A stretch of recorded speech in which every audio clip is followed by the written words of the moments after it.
WTF. Yep, I said it. WTF. Words, thoughts, and feelings. Hi guys, welcome back to Butterflies Don't Wear Underwear. You know, I just had one of the most amazing people in my life send me a photo of her and her boyfriend holding a little baby boy that was less than a week old. They were smiling ear to ear, and the baby was just remarkably precious. This little guy is just beginning. Pure innocence and love, and everyone around this little guy radiates joy and happiness. And you know what? We were all a baby. We all came into this crazy planet with no agendas, just purity in our heart and in our soul, an open vessel to be filled. We came with our own uniqueness and gifts. And then somewhere along the way, things began to change. Now, guys, just for a moment, I want you to close your eyes. And I want you to quickly think of the first 5 things that pop into your head that you love more than anything. Got them? Good. Now, hold on to them for a bit because we'll come back to that list in just a little while. I think we all intrinsically understand the immense power of WTF. The words we hear that get tossed and jumbled inside our heart and our mind. And then these words turn into thoughts and emotions about ourselves, and then get translated by us into feelings based on our experiences and based on how we've learned to see ourselves, mainly through the eyes of others. Now, I'd ask you to just pause for a moment and listen. Truly listen and feel some of the words that my courageous friends have given me permission to share with you. Let's appreciate their vulnerability and courage to help you acknowledge that you're not alone in life and in the words you have heard, and how you can also learn, given these words, to be more mindful about the effect that we have on the hearts and souls of others. All I get from people is, what do you have to be stressed about? You'll get through this. It'll make you stronger. And when I'm feeling most alone, I'm usually told, take care of yourself. You're strong. I made you who you are. You're nothing without me. There's better out there than you. You'll never amount to anything. I'd be better off without you. You're not worth my time. You lost weight. Are you on drugs? It's your fault we can't be happy. I can do better than you. I cheated on you, and she met my needs more than you ever will. You make life miserable. Why can't you just stay positive and focus on gratitude?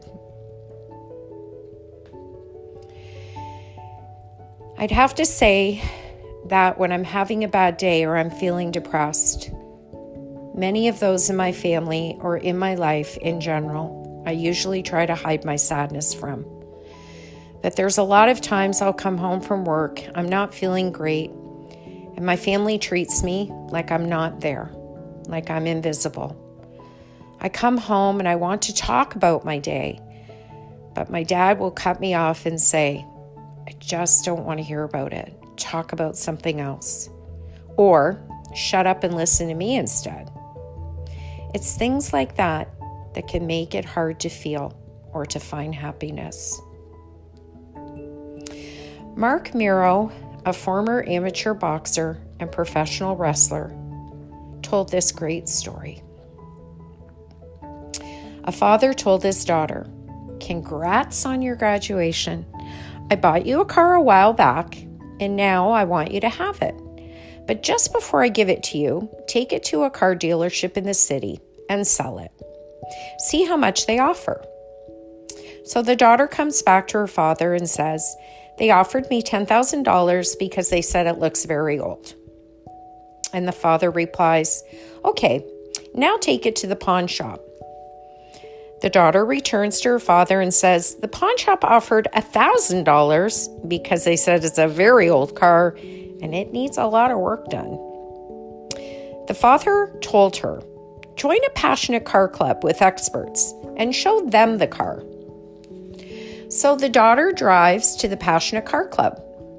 She returned to her father after a few hours and told him, "This is crazy. Some people in the club offered me $100,000 because they said it's a rare car that's in good condition." Then the father said to his daughter, "I wanted to let you know that you are not worth anything if you're not in the right place. If you're not appreciated, do not be angry. That means you're in the wrong place. So don't stay in a place where no one sees your value." Now, guys, let's go back to that question that I asked at the beginning of the podcast. What are 5 things that when you closed your eyes immediately came to your mind? Things that you love more than anything. Think of those 5 things now. Were you on that list? I hope you were. But if you weren't, you should be. And if you were on the list, what number were you? If we can't treat ourselves as number 1, no one else will treat us that way either. Society has taught us to care more about what others think of us than what we think of ourselves. Gandhi said, "Nobody can hurt me without my permission." It's so critically important to surround ourselves with people who add value to our lives and to remember the importance of removing those who don't. Most of those thoughts in our heads aren't even originally our own. We grew up believing what we were told. And then, honestly, without us even really realizing it, the perceptions of others became our awareness of who we truly are. And many times our reality in our life is shaped by dismissive comments and social programming. So it's important for you to ask yourself about your friendships and your family interactions. Are they truly based on emotional support? Are your relationships respectful? Do they provide you with encouragement, or do they make you feel empty? Do your relationships constantly make you question your worth and your value? Or do they fill you up and encourage you? Or do they deflate you? It's critical that you always focus on your own life path, trying to expand it as much as possible and continuing to grow as an individual. And honestly, a huge part of that is surrounding yourself with people who share your goals, your positivity, and are willing to be there for you, to support you, to empathize with you, and to encourage your growth and your potential. They don't disappear and reappear. They are a constant source in your life. We spend so much of our lives trying to fix other people to meet our needs, but the reality is we can't fix other people, nor should we try, because it takes the emphasis off ourselves. I truly think some of the most important questions we need to ask ourselves are the people in my life in this current moment meeting my needs? How can I find people that will support my needs in this moment? And most importantly, how can I support my own needs? Those are very challenging and difficult questions, but it moves the focus away from fixing other people who may not even see an issue with their behavior into trying to truly love ourselves. And that begins by being courageous to cut ties with people that bring you down, lie to you, and make you feel like you're nothing. How you allow others to treat you will be exactly how they treat you. I hope you can find the courage to walk away from those people and those relationships because you deserve more. And when you start to do that, everything around you will begin to change because you started from within.